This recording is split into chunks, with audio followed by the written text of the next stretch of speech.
Richard. I'm from Biopharma. I'm from Wales, and I try and talk quite slowly, so I hope everyone can follow what I'm saying.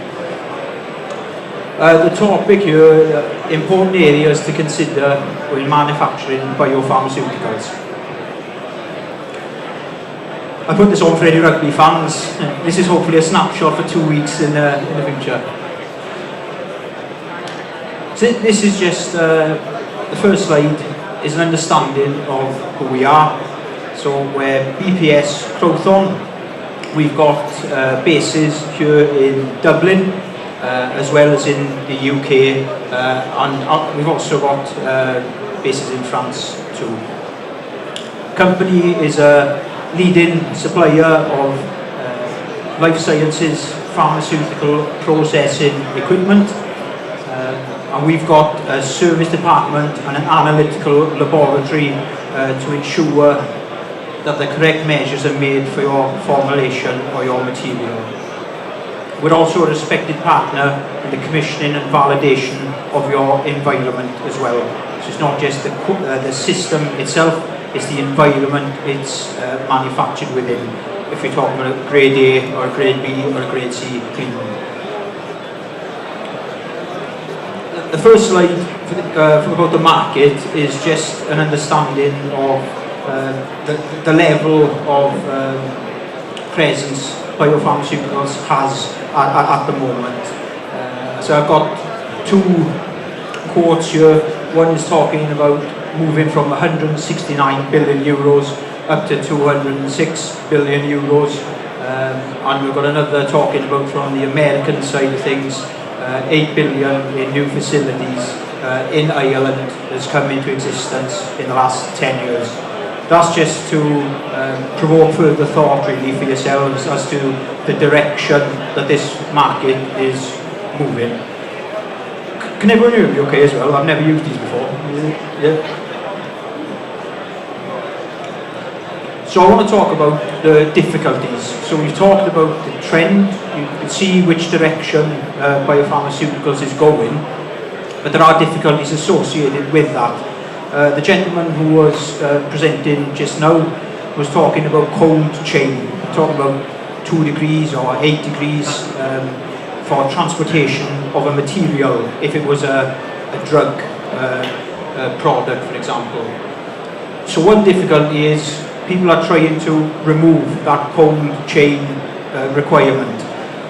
That can be quite costly because you've got to imagine if you have to keep your material in liquid state, if you're transporting down the road it might not be such an issue, but if you're transporting worldwide it can become quite a cost and quite a headache for people in the company. So that's one thing to consider. Another thing is, as I said, the liquid state itself, sometimes it's inadequate to maintain the integrity of a material like a protein-based formulation. So solid form can be a desired requirement for shipping and for the material itself, how it's held.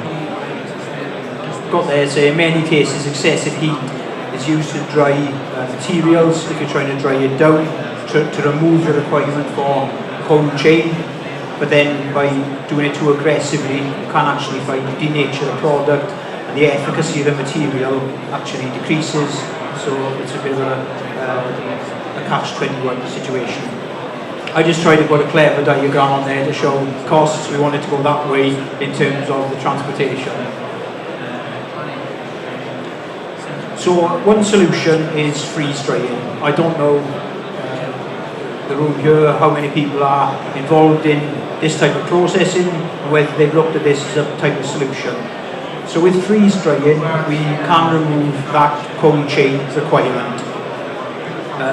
It is a process which removes solvent mainly to improve the stability of the material itself.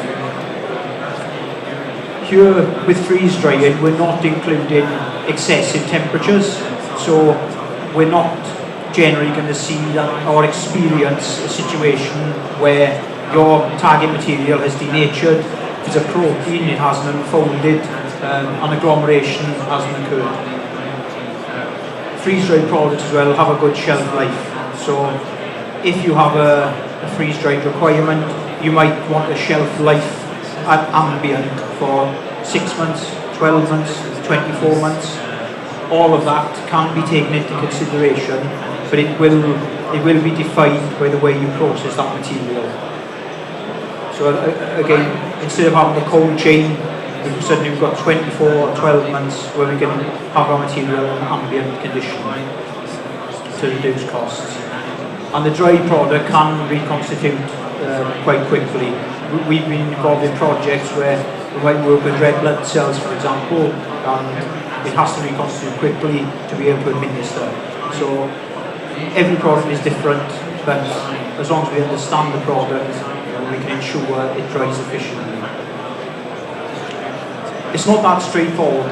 So I've got 3 pictures of vials here which have been freeze-dried. Each individual material will have inherent characteristics that we need to understand. So on the far left there's a complete collapse, eutectic melt in the middle, far right dry successfully. When we dry our material, as I said, we want to increase the shelf life at ambient. However, we want to ensure that if we reduce that cost when we're internationally exporting, your customer or yourselves receiving the material don't get into a situation where there's been a loss of viability. That means 5 minutes gone. 5 minutes left? Really? Well, right. So what we want to get to here as opposed to these. So in order to do that, we need to understand the formulation. So how do we do that? We can understand the different phases. What's the collapse temperature of the product? What's the eutectic melting point? Or what's the glass transition phase? When we get that information, we can then apply that to, if you're familiar with freeze drying, it's called a recipe or a cycle. So the cycle the material is exposed to, we can understand the critical temperatures we should not exceed during primary drying. So all we've got here, this is under a microscope, 2 microlitres of product. So if your batch is 100 or 1,000 litres of material, it could be an injectable drug, it could be a bulk intermediate. We only need 2 microlitres of material to get this inherent information. Again, a cost saving. We don't have to do a feasibility run on the scale which you want to do it when processing. So this point is your collapse temperature, and there's different inflections in the curve at the bottom which are synonymous with different events. Then you can apply that information to your industrial scale. We're at a processing event, so many of you may be involved in such processes where you're at 50 litres of material, 100, 1,000, so you need to have equipment that can meet those processing needs. So to do that, there are industrial scale freeze dryers available. They can go up to over 150 square metres of shelf area. There might be quality people in the audience here, so cleaning practices, you can have clean in place, steam in place, you can be compliant with 21 CFR Part 11 for documentation, clean room through the wall configuration, so the dirty side is in the plant room, and if you're in a grade A environment, you can actually have your process inside in that clean environment for this machine. ALUS, is an automatic loading and unloading system. So again, an event like this, it might be part of a larger production line. It might include different belts, so they can all integrate into this kind of system. So this is a collaboration. It just shows how they're installed through the wall. So that side, so I don't want to get up the camera shot. The other side of the wall will be moving parts, your compressors, your vacuum pumps, your centrifugal pumps. This side is clean. We don't want to contaminate that. We don't want to generate particulates. So this side will comply with your regulation. Aseptic handling equipment, right? Aseptic handling equipment, it can be vial washers, sterilising tunnels. So vial washers, you need a clean vial to store your material.